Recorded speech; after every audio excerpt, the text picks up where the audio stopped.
How should we as believers treat our money? Should we be investing in retirement, life insurance? What about medical costs? How biblically do we look at our money on this slice of fresh bread?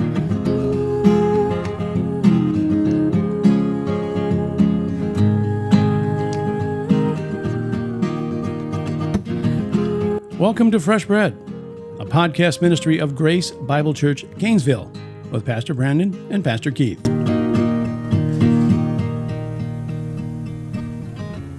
Well, thanks for clicking on Fresh Bread. Fresh Bread. We're bringing the truth of God's Word to a starving world. Fresh Bread Podcast 94. And today we're going to look at money and what do we do with our money? I don't have a lot of money, but what should I do? So we're going to look at money, investing, retirement, life insurance, and medical costs. All these things are, how do we look at them biblically? And so I'm Pastor Keith. He's Pastor Brandon. Pastor Brandon, you have more money than I do. You do more investing than I do. I don't invest a lot, but if I did, I'd probably invest in like McDonald's or something. But how biblically should we look at our money and invest it? And this is a question that someone asked us, and I think it's an important one because you just did a sermon on where our treasure is, right? And so that's what we're asking you today. What about how do we look biblically at our money and investing? Well, I think we have to recognize that this is a heart question first and foremost. I mean, you mentioned not having a lot of money and, and maybe others having more, but I think that we have to recognize that even if someone doesn't have a lot of money, they can have a struggle with money. As a matter of fact, sometimes people have a struggle with money. People who don't have money have more of a struggle than people who do. And it causes, when you don't have a lot of money, it causes you to be a guy that's or a person that really doesn't want to spend their money, and you're really tight with it, and you don't want to give it away. Because you don't have a lot, and that's really anti-biblical. It goes against biblical teaching, and the heart. We have to recognize that God wants us to be conduits, and when we're conduits, that's really the point of the blessing. So some health and wealth teachers would say that you need to give to them, and giving to them or giving to the Lord, to make it sound more holy, is God is going to bless you beyond your imagination, and that's the wrong attitude. Like, I'm giving in order to be blessed, but I think that when we recognize that as conduits for what God is doing, when I say a conduit, what I mean is that when God gives me money, I use it for his kingdom. It's a conduit through me to his kingdom. We have to be able to, we have to, pay our bills. We have to support our families. And so and that's not wrong. It's not wrong to pay your bills and support your family and do all that. But, God really should come first in that. And what I mean is that we should be willing to give to him and to his kingdom before we give to, before we take care of ourselves. And I know that's hard with someone who doesn't make a lot of money. It's hard because, that you end up, you feel like you're giving your last dime, that I can't make my bills if I don't do this. But it's short-sighted when you get into that position, because in reality, God is going to bless you as you become a giver. He's going to bless you and make you a conduit through which he uses to bless others. And I when that conduit's blocked, by our pride and worry and anxiety, what happens is that God uses other means, and we end up not getting the blessing. And really it's not just the blessing of more money. It's not that. It's the blessing of seeing God's money, God's the means that God has given us, seeing it being used for his kingdom. And, seeing people benefit, from that. Yeah, I'm certainly not saying that I have my wife and I, we get it perfectly and we give, like we should. And we, but to the extent that we have given, to that extent, I think the Lord has blessed us. And, we've actually seen throughout our marriage, we've actually seen God bless us more and more in how he's blessed us with money. And I really do think that's a testament of that we don't see money as something that we can gain more possessions out of. And again, we're not perfect. I have wasted more money than I care to even talk about. Wasted on stuff that I shouldn't have done. And yet I think the Lord has honored, where we've tried to help and given to his, to the preaching of the gospel. What you're saying is when we get our money, we get paid, we're supposed to give to the Lord first, or do we pay our bills first and then whatever's left we give to the Lord? Well, I think the better biblical model is that we give to the Lord. Because I think the other way around is you're giving out of your abundance.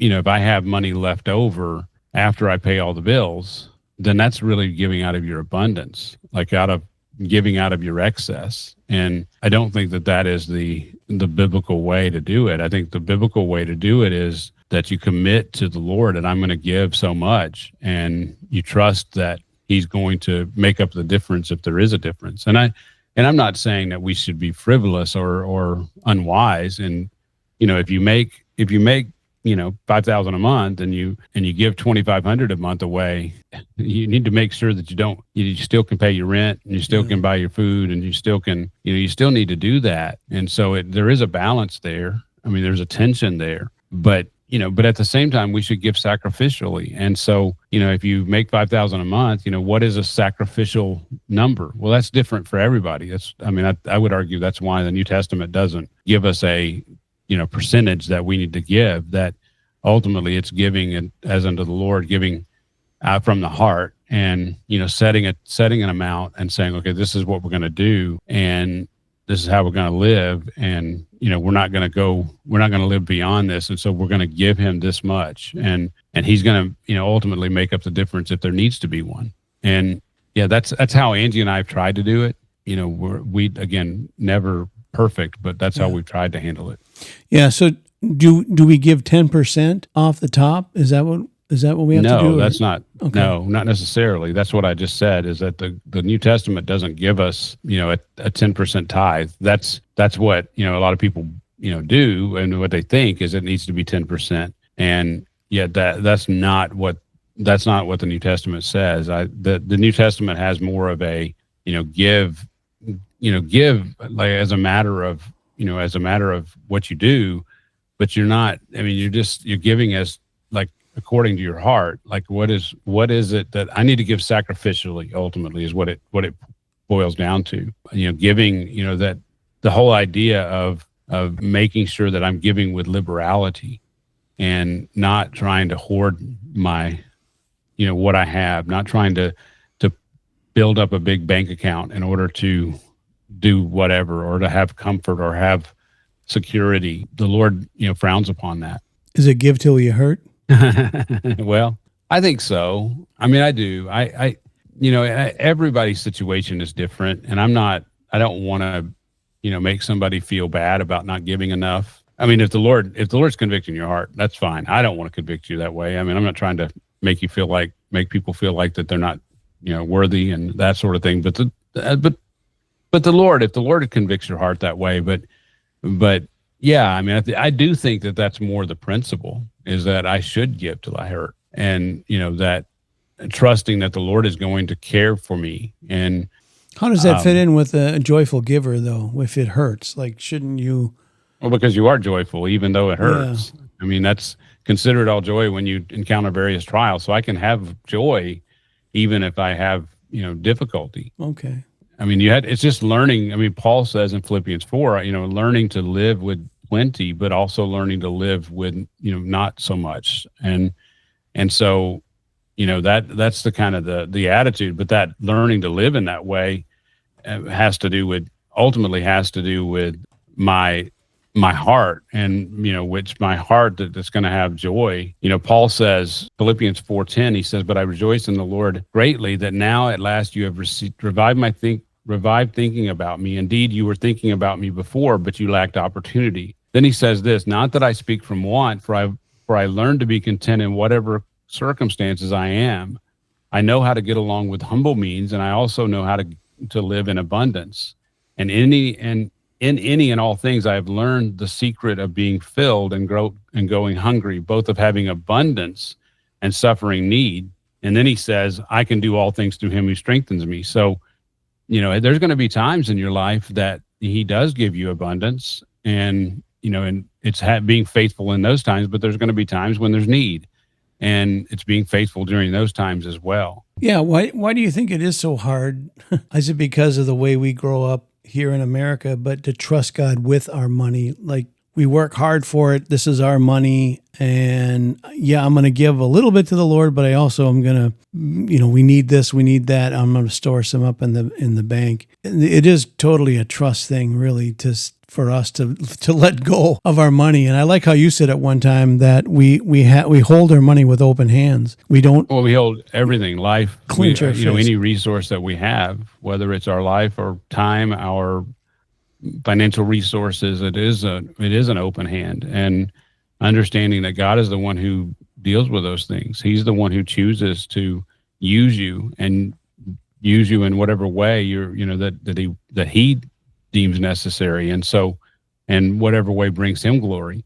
And so, that's the idea. The idea is that there are going to be times where we have abundance. There are going to be times where we're being filled. There are going to be times when we have lack and we go hungry, and so that we suffer need, and that's okay. I mean, but in finding joy in all of that, and not thinking in terms of I have to have a certain amount of money in the bank in order to make this work. I need to have a certain amount of retirement in order to be ready to retire. Those kind of things are just really shifting your mind, because yes, as Americans, it's been hammered into us, and it happens every day. We get hammered with, where are you at financially? Do you have a savings? Do you have a nice house? Do you have a good car? Do you have all these things? And a big 401k or pension, are you set up that way? And we're so programmed that way that I don't think we realize that we're forgetting the main thing. And the main thing is, are we being pleasing to the Lord with our possessions?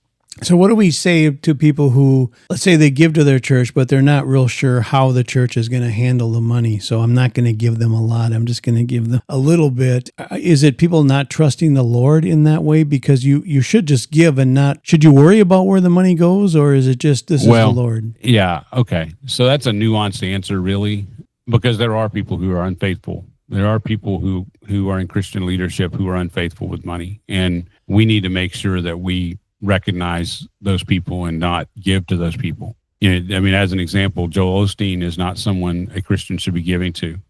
So, that we need to recognize that, that he's just one example. But, I would say that a church that is being faithful in their teaching, you can generally trust they're going to be faithful in finances, because there is a connection between the two. When somebody's trying to do things that are sort of seeker friendly, or want to make sure they don't ever offend anybody, or they twist God's words, and for whatever reasons that they have, that usually that there's money involved in that. There's usually it's for gain, and so there's a connection there. So don't give to those people. Don't give that way. Now, in terms of a faithful local church, I think if you've chosen a faithful local church or a Christian organization as well that you see as faithful. I'm thinking of, like Grace to You, but you see them as faithful. I would say give and give with liberality and just forget about it. Like it's not something that you should ever remember again. That you've given this money. Angie and I, we've given money, and you can't worry about whether or not they're being faithful with it. If the Lord wants to reveal that they're not being faithful with it, He'll reveal that. And so, I think you just have to trust that if He wants to reveal that, He will. And ultimately, we just need to trust Him, because we're giving to the local church, but ultimately we're giving to the Lord, and He's going to be the one who holds them accountable for what they do. All we can do is do our due diligence and try to make sure that it's the right, giving to the right people. If you're going to a church where your pastor's making $600,000 a year, that might be someone that I don't know if he's wearing these, $2,000 suits and $2,000 sneakers. I would question that, but that's a whole nother podcast to talk about how much a pastor should make. But yeah, I mean, if a church is faithful to the Lord and you're giving out of the goodness of your heart, whatever you're giving till it hurts. But I think, yeah, you trust the Lord in that the church is going to take care of the money, and you sort of have to let it go and not worry about it, like you just said. And I think that I will say you have to be careful not to think that, I give, $1,000 a month, and so I have this, impact on what decisions are made and how the decisions are made. No, that doesn't. I mean, if you're not in spiritual leadership, you don't have impact that way. Now, I mean, that's not to say, or you don't have the ability to make decisions that way, and you shouldn't try to get out of your lane and get into that. Now, that doesn't mean that, the Lord may choose you as an elder, and then you have more influence that way, to influence it. But even that you have to be careful, because, I've seen a situation where a man, was a big giver, and I think there was an expectation that he have influence because of that giving in terms of how we spend the money. And, you have to be careful with that, even as an elder. If you are an elder that happens to be able to give a lot, you can't give with strings attached. Yeah, you can't. In fact, it's kind of dangerous sometimes to put wealthy people on the elder board if they're, not walking solidly with the Lord.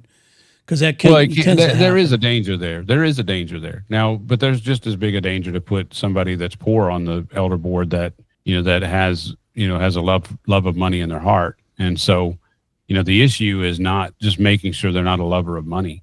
Yeah. To the best of, obviously to the best of your ability. It's either Joel Osteen or Judas. I mean, yeah, you don't know who you're going to get. Judas was more of a miser. We can't spend it on this. We got to save it for this. But he was actually skimming off the top. But okay, well, let's jump into the investment part. So if we're giving to the church until it, the goodness of our heart, we're giving as much as we can. So where do we get the money to invest, or how do we do that? Can you explain that? I know you're more of an investing guy, and like I said, I don't. I just sort of, go to McDonald's, and that's what I do. And if I had money, I don't know, what would I invest in? What do we do? Explain this to me. Well, I think, okay, so, there are obviously, it's funny because even in our own family, my wife is more of a spender. I'm more of a saver.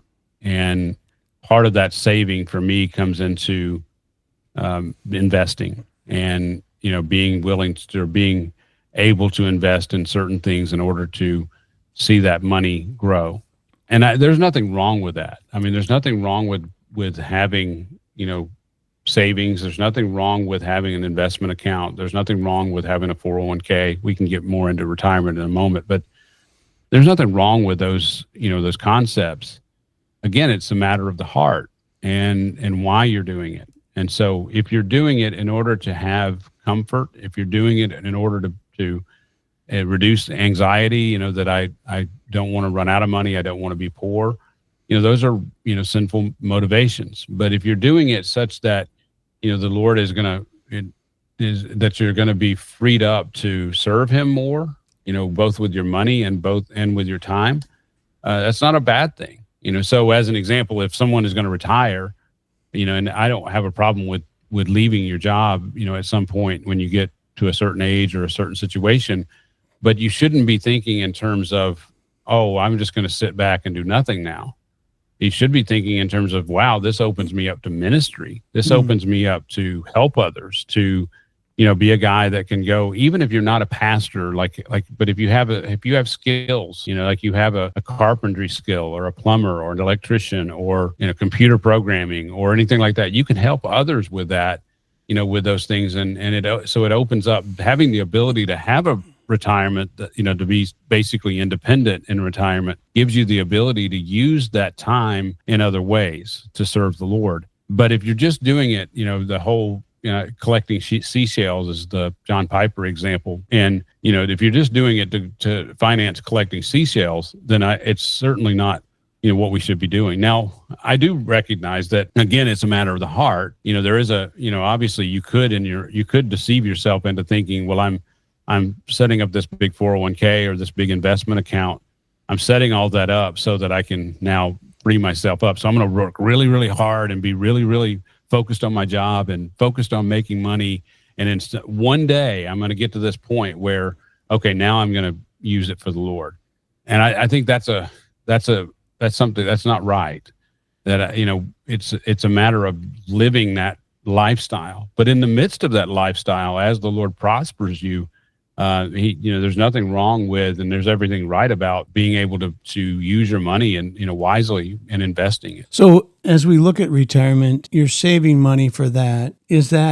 How biblical is that? Because aren't we supposed to trust the Lord that he'll take care of us in our retirement? Or is it, like you were just saying, is it more wise to have like a nice, really big, nice nest egg so we don't have to worry? Well, or is it somewhere in the middle? It's probably somewhere in the middle, I guess. I don't think that we should be focused on having this big 401k. It's interesting because the Lord actually led me to use my retirement account several years ago to leave my work and go go to seminary. And he, through that retirement account and what we had in it, he sustained us for almost 4 years in California. There was supplemental income as we went along, but he sustained us. And then I was even able to put a down payment on a home here in Florida when we got here. And so, there's nothing wrong with saving up that way.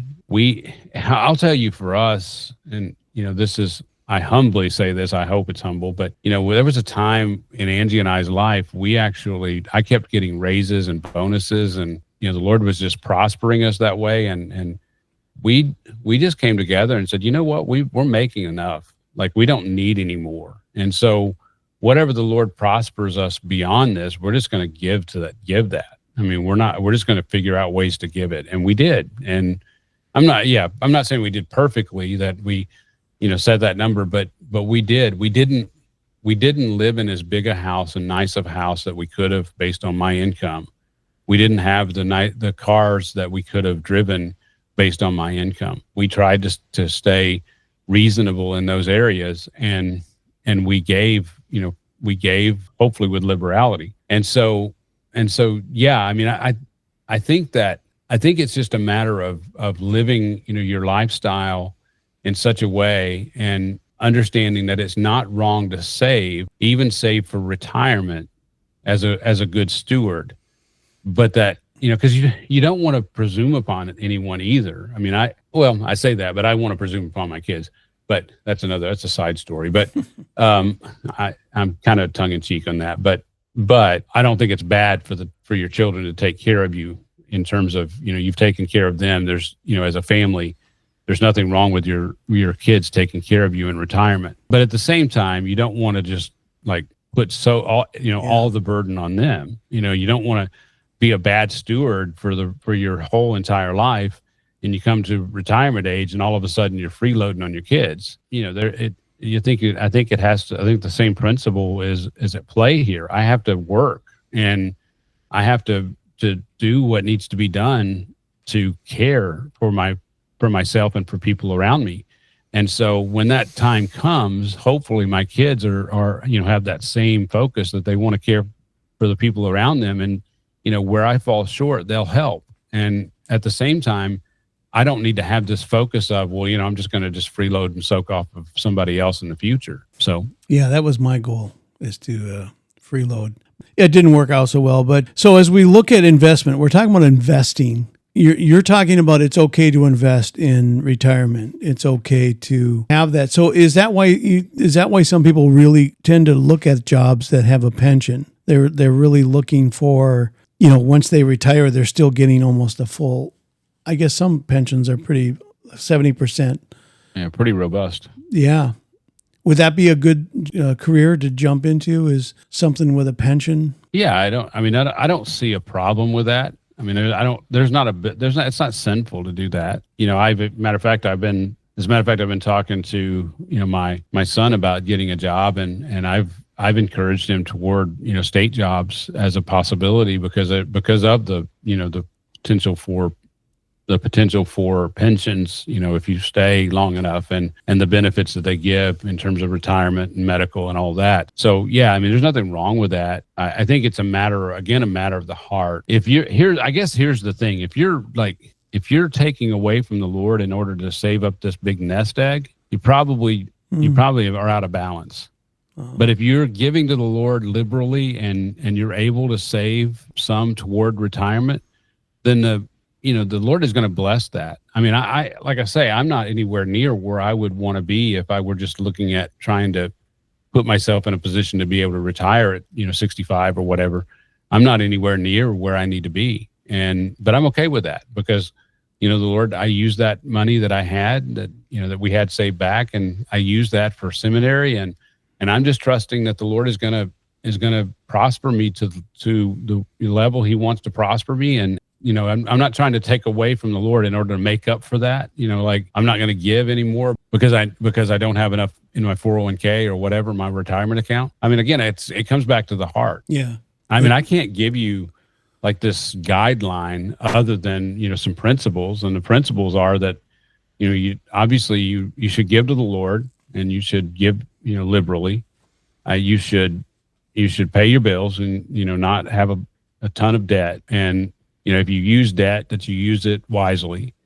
And I think that those are the ways that and then you should take care of people around you, and your family and your wife, your kids. Take care of the poor around you, the people who have need. I mean, obviously dealing with that wisely. I mean, you're not just giving your money away for no reason. I promise you, I could give a lot of my money away to people who would waste it, and I don't want to do that. So yeah, that's why you don't give it to me. So what about investing in things like real estate or stock? What do you think of as a Christian to do that? Is that something that's okay? Or yeah, absolutely. I mean, I there's nothing wrong with using your money and investing that way. Buying real estate, if that's something that you're good at and can, how to make a profit that way, or investing in the stock market. And, there's nothing wrong with doing those things and making a profit from them. The problem would be being so devoted to those things that you lose focus on why you're doing it. mm-hmm. You instead of doing it to honor the Lord with the money that He has given you, the money the increase that He's given you, you're just doing it in order to have a big stock account, or you're doing it in order to have whatever thing that you can look to and say this is all mine. Again, it really all comes back to the heart. Yeah, it's like what you said in your sermon, that you got to be careful because money is very enticing, and you can get really caught up in, like, you start making more and it becomes exciting. It becomes an addiction. And all of a sudden, before you know it, your heart is over there instead of over here. But also I think you need to be careful that sometimes you can say, look, here's what I'm going to do. I'm making all this money. I'm going to invest in this stuff. And then when this stuff starts paying off, then I'm going to give it to the Lord. Then I'm going to give it to my church. How about a believer investing in the lottery? I'm not big on, I don't like the lottery. I think the lottery is a scam. And it's a scam, unfortunately, that takes money away from poor people because they don't know any better than, the state does it because they make money off of it. It's a form of tax. Yeah. And it's a tax on the poor for the most part because it's poor people who tend to do it. And it's unfortunate, but it's true.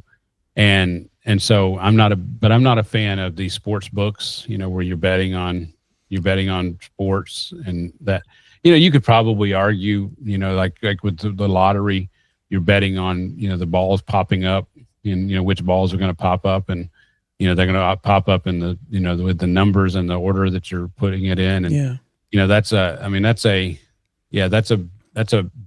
just almost pure chance in that sense.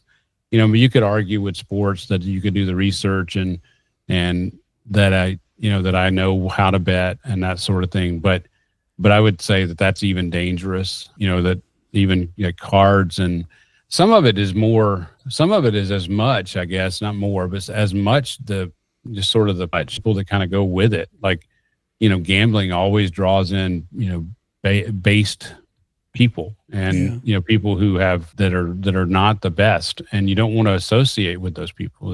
It can be dangerous even, if you're associating with those people. And so as Christians, we don't want to associate with those type of people in the sense of joining them. Obviously associating with them in the sense of preaching the gospel is different, but we're talking about, being involved in those situations, because there's a lot of crime that goes with that, with that world. Now investing is different. I mean, I'm talking about investing in land or house, or it's different because you understand, you actually have an asset, like you're buying an asset, and obviously you're hoping the asset's going to get more valuable, but there is a skill involved in that. There's you consider a piece of property and you buy it, and we see that in Scripture. We see it's not, God doesn't give a prohibition against purchasing, a home, or purchasing a car, or purchasing, there's no prohibition that way. There's no prohibition against purchasing stock and, in a company, and trying to, so that you can make money off of it. Now, if your conscience tells you shouldn't do these things, that it's that it is gambling, I'm not going to argue with you in the sense of what your conscience is saying. I don't see it that way. I don't think it's biblical that way, but I can understand why somebody would think that. Is that why churches don't do the lottery? Like we don't.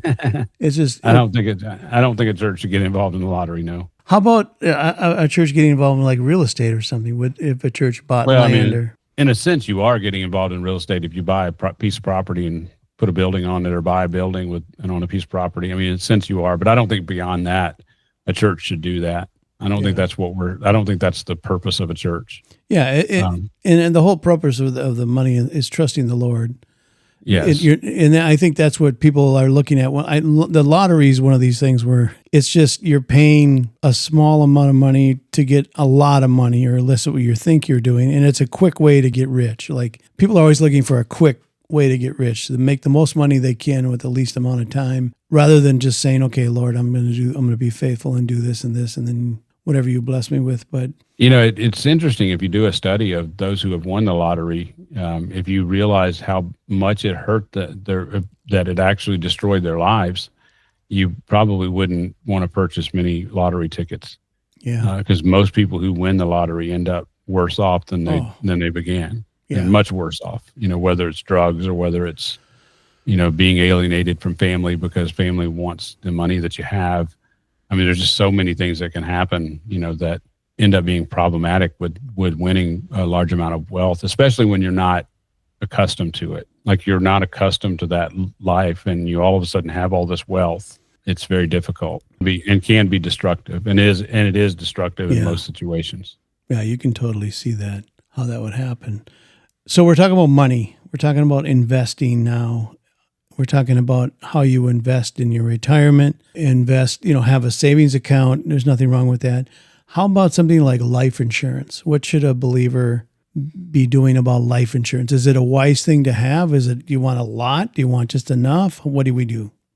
Well, I think it depends on the situation. When I was younger, if we chose for Angie to stay home and not work and to raise the kids. And so if something would have happened to me during that time frame, and it would have been wrong for me to not leave her in a position where she could get through that time. And so, without having to do something drastic. And so a life insurance policy in that situation could definitely help bridge that gap. I don't think that you need to have some massive policy that's going to set her for life in the sense of like never have to worry again.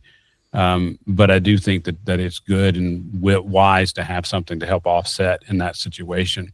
I think that it's wise to have some life insurance if you can, just to keep your family from having to deal with how much it costs to do a burial and all those things that go with it, caskets and stuff like that. I mean, I know some people will, talking about would go cremation.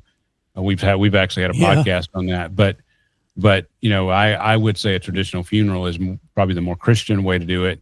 Would be my preferred way, but they're expensive, and so I would say at least have some insurance, life insurance to cover some of that, or cover that, and then have life insurance, potentially if there's bills that need to be paid, enough life insurance to pay off a house, so that your wife doesn't have isn't saddled with that. So yeah, I think there's definitely good reasons to have life insurance, and I think it's a wise thing to do. But I think again, if you're doing it like, I want a $10 million policy. I don't know if you can do that, but used to the gold standard was $1 million policy, right? Yeah. I don't know what the gold standard is now with with inflation, but I don't think we need to do anything like that. I just want to make sure if something happens to me, my wife is comfortable.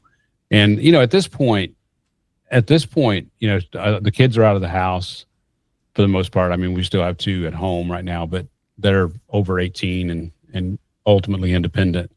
And so if something were to happen to me at this point, she has her job, and I think she'd be fine. And I can't have life insurance because of my health. They won't write me a policy, and haven't been able to do that for about a decade now. So but I think that, where she's at right now, I think she would be fine. It would be difficult, but I think she would be fine. Would it be something to do, like have not only you, but Angie, and then when they were younger, should kids have life insurance policies? Well, we actually have a life insurance policy on the kids that we can. I don't know if we can do it all of them because I think it depends on their age, but I think we can only do it if they're dependents. But I think that may be up to 25. I don't know, but we have historically had a small policy on all our kids, so that if something happens, we have the ability to do a burial, and we don't have that strain of having to pay for that out of pocket. So that's what we've done. And generally it's pretty inexpensive for a kid, because kids tend to live a little longer. I mean, so. Yeah. Does it depend on your age? Like if you're a young family in your 20s or 30s, to have maybe a higher number on your life insurance policy, and then when you get older, maybe not quite as much? Or because I'm thinking, when you were mentioning the gold standard, I'm thinking maybe 500 to 250,000, somewhere in that range would be a good number to leave someone behind. That would take care of a lot of debt, a lot of things. Yes. But yeah. I don't know what the number is, but in terms of kids, yeah, I mean, enough to cover a burial. In terms of 20 somethings who are starting a family, especially if your wife is staying at home, having enough insurance, and when you're young, life insurance is cheap, and term life anyway, and so you can afford to have a bigger policy when you're young. Now, obviously, you're not making as much money when you're young, so it's that's the other side of it, but have as big a policy as you can, because that person potentially is going to have to live for a while without you. Although, I always tell my wife, look, you just need to get remarried. If something happens to me, you need to get remarried. And so I don't know where I stand with that at the moment with her, but in terms of what she would do and what I would think she should do, but definitely, I definitely want to leave her in a position where she's not forced to do something. Like, she's not forced to marry a guy because he has money, that can take care of her. Yeah. She can marry that person if that's, what the Lord leads her to do, but it's not out of desperation. So that's life insurance. It's okay for Christians to have a decent life insurance to cover funerals and debt and things like that when they go. Sure. It's responsible to actually take care of your family in that way. Yes. Okay, so let's go into a little bit of medical costs. Should we, I guess, when you're younger, maybe kind of save a little bit here and there, because as you grow older, and I know you and I have had this discussion about health and being healthy, but we don't always eat healthy when we're young. We don't always take care of ourselves, and when we get older, there's going to be more medical costs. So what do we do about that? Should we put some money away maybe for a medical cost, for medication, if we need to go on it? Hopefully we will never have to, but... Well, most people do. Most people end up getting in a position where they have to have more medical as they get older. Yeah. I know that's been my case. I'm sure that's been your case, but it's just the way it is. It's interesting because most companies anymore, if you're working for a company, offer a health savings account. That's actually a good vehicle for investment. And, what you can do is you can maximize what you can put in there, the amount you can put in there, and then pay for your medical, the copays and all that. Try to pay for that in medications. Try to pay for that as much as you can out of pocket. And most HSA companies will let you invest the money into mutual funds within that account. And so it's actually another way of getting money. And you can actually, funny enough, I'm getting into the weeds here, but you can actually if you spend money on medical, you can claim it later on your HSA. And so like if I spend money in 2025 on medical, but I don't spend it out of the HSA, I can actually save that receipt and apply it, in 20 years. So I can then use that money for something else because that receipt covers that amount of money. And so, that's just kind of a side note, but the reason I brought that up is because you do want to understand when you're younger that the money that you're going to spend more money on your health as you get older. And so the best thing you can do is try to figure out a way to save money in order to get to that point where you wouldn't have that burden, or at least the level of burden. And, but again, it goes back to the heart, right? I keep coming back to this. It goes back to the heart, because if I'm doing it for comfort, like I just want to make sure I have plenty of money in my account so that I can pay for my medications, then, if you're doing it because of that, because of anxiety, because of worry, then you've crossed the line, and that's a problem. So yeah, I mean, there's nothing wrong with utilizing something like an HSA. Just make sure you watch your heart when you do that. Make sure you're doing it. Ask the Lord to check and make sure your motives are good, and that He would reveal when your motives are not good. Okay, that makes sense. So we're all going to have health costs, but you want to have a little bit of a savings account. I would always say, growing up the way I did, for car trouble, you're always going to have. They talk about car trouble and medical issues. We take better care of our cars than we do our bodies, but it's good to have that, dental, all this stuff, take care of yourself. I always put things off and say, look, I'll be fine. And then it ends up festering and getting worse, and I end up putting more money into it rather than going to the doctor when I should be. Well, medical you are investing. That is an investment, because you're trying to make sure that you can stay as, healthy as long as possible. Not because you're worshiping your body. Again, that's a heart issue. But you do, if you truly want to serve the Lord, then, you do need to try to keep yourself healthy, and, so that you can be strong to serve the Lord. Again, it's a heart issue because you don't want to do it because, for the sake of health, for the sake of looking a certain way or something like that. Yeah. Yeah. So biblically, how do we look at our money? It's been an interesting conversation. I've learned a lot about money because I don't know a lot about money because I don't have a lot of money. So it's an interesting conversation. But the bottom line is, let's say we do make good money. Is it wrong to have about $150,000, $200,000 in the savings account? Oh yeah, I'm not going to give a number. Or should we be using some of that for the Lord? I think that if you give to the Lord and He gives you an abundance, so that on top of that you have the ability to save, as long as you are open-handed about that savings, that you are fine not to. That it would be fine to have whatever you have. Nobody is, but if it's just stacking coins, if it's just storing it up for the wrong, with the wrong intention, then that's where it becomes problematic. And so I'm not going to give somebody a number, oh yeah, if you have $100,000 in the bank, it's okay, or 500,000 or whatever, because I don't think there is a number. He prospers people differently, and your situation is different than my situation, and my situation is different than somebody else's situation. And so, I don't think there's a number that way. But I would also, it's interesting because a lot of people have a different idea of debt as well. I mean, we haven't talked about debt, but not all debt's bad debt, and and some people, I know some people who I know personally that would say they'll never go into debt. Like they'll just pay cash for everything, yep, and they'll never go into debt. And I can respect that. I don't have a problem with that.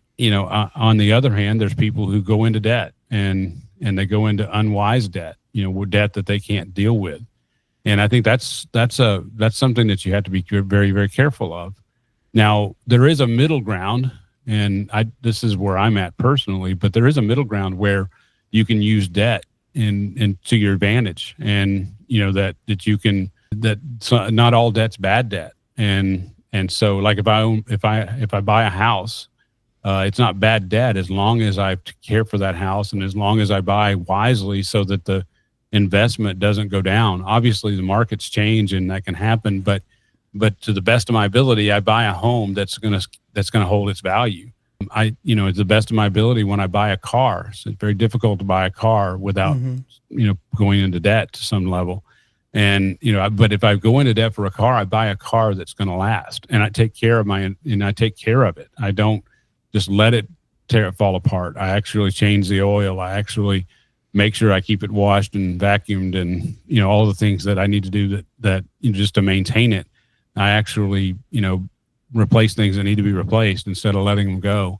Yeah, it's not bad if you do it that way and you pay it off and then you drive it. Say I buy a car, her Mazda that we have, and it's paid off. We paid it off early. We bought it, we paid it off early. And so that car we own, and her hope is to drive that car at least 10 years, but maybe even 14 or 15 years. That we'll just drive it as long as we can, because we don't, it's not a matter of having a new car or something shiny and new. It's a matter of having something that's functional. Yeah. And so when you make that when you invest in that way, you want something that's going to be functional and you want something that's going to last. Yeah, absolutely. There's good debt, like you said, good debt and bad debt. Sure. Those are good debts. Well, they can be bad too. I mean, if somebody's not, like if you're never satisfied with your car and you end up, selling your car every couple of years and you end up getting upside down on your payment because of that, upside down on the loan because of that, that's unwise. But if you buy a car with the intent of caring for it and driving it multiple years beyond even paying it off, that's a wise investment and something that you should consider. How about leasing a car? Is that a good idea? Well, I think it can be. I don't know what. I'm not familiar with leasing cars. I just haven't done it. I know most people who do it would do it so that they can drive a newer vehicle, because you lease a new vehicle and you can drive it for a couple of years, maybe 3, depending on the terms of the lease, and then you turn it back in and you get, you're able to get another car. Yeah. I think it's interesting because it's one, a way that car companies can sell cars but it also produces used cars, because those same cars that are a couple of years old then go on a used lot and they're bought by people who want to buy used cars. So economically it makes sense that way. It's interesting because I think that it costs more, but what you're getting is the ability to drive a new car. I think it ultimately costs more than just purchasing one and driving one, for 10 years or whatever long you can do it. I think that's the best way. And by the way, I wouldn't say purchase new. I would say purchase, fairly new, within, a year and a half of it, if you can, of, what the newest model is. And, because whoever drives it off the lot the first time is going to take the bulk of the depreciation, right off the top. And so, the car's probably going to lose 20% value as soon as you drive it off the lot. So, and nowadays cars are $50,000. So, you could, well, not all cars, but most of them are, 40 at least. And so 30. Let's just say it's $40,000 for a new car. You drive it off the lot and it loses 20%. It's worth $32,000 the moment as soon as you put it in gear. And I know that's just ludicrous. But if you buy one that's a little bit older than new, and where that initial depreciation is off of it, then that's better. And then drive it for a long time until it becomes a maintenance problem, major maintenance problem. So that's probably the best model. But some people like leasing, and I don't think it's the best financially. But I think it depends on what your goals are. Yeah. And one other thing is there's a max that you can drive with a lease. It's usually 12,000 a year or something like that. Yeah, which is actually fairly low mileage. That's not much. All right. Well, money, how we handle our money, and hopefully this was informative. Any final word you want to leave us with on money and investing, retirement, life insurance, medical costs, all these things, tithing, giving?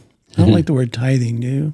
Well, I don't think it's a New Testament word. I mean, I'm not saying it's wrong to use. I'm more lean toward giving as a offering.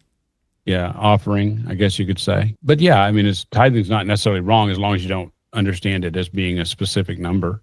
Yeah. Most people think of tithe, they think of 10%. 10%. Yeah, it's interesting because the Mormon Church they expect 10%. Yep.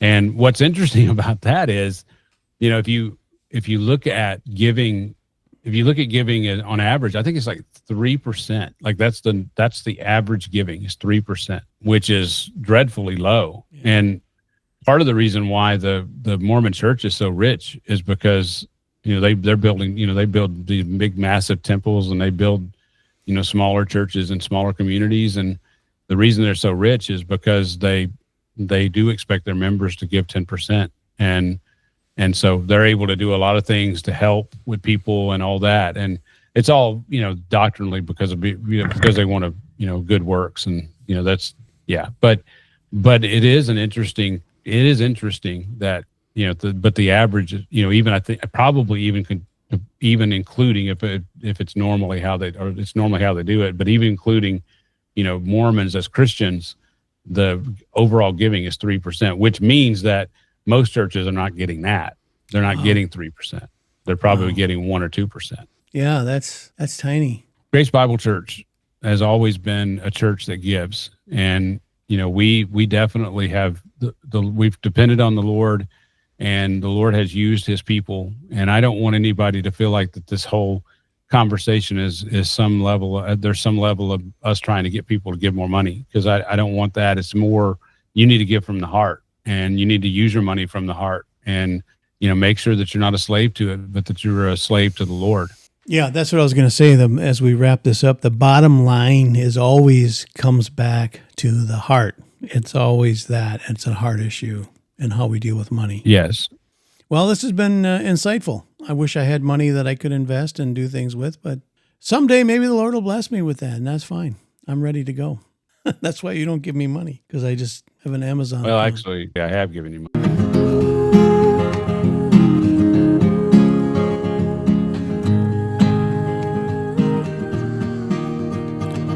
You've been listening to Fresh Bread, a podcast ministry of Grace Bible Church Gainesville. For more information, go to gracegainesville.org. And thanks for listening.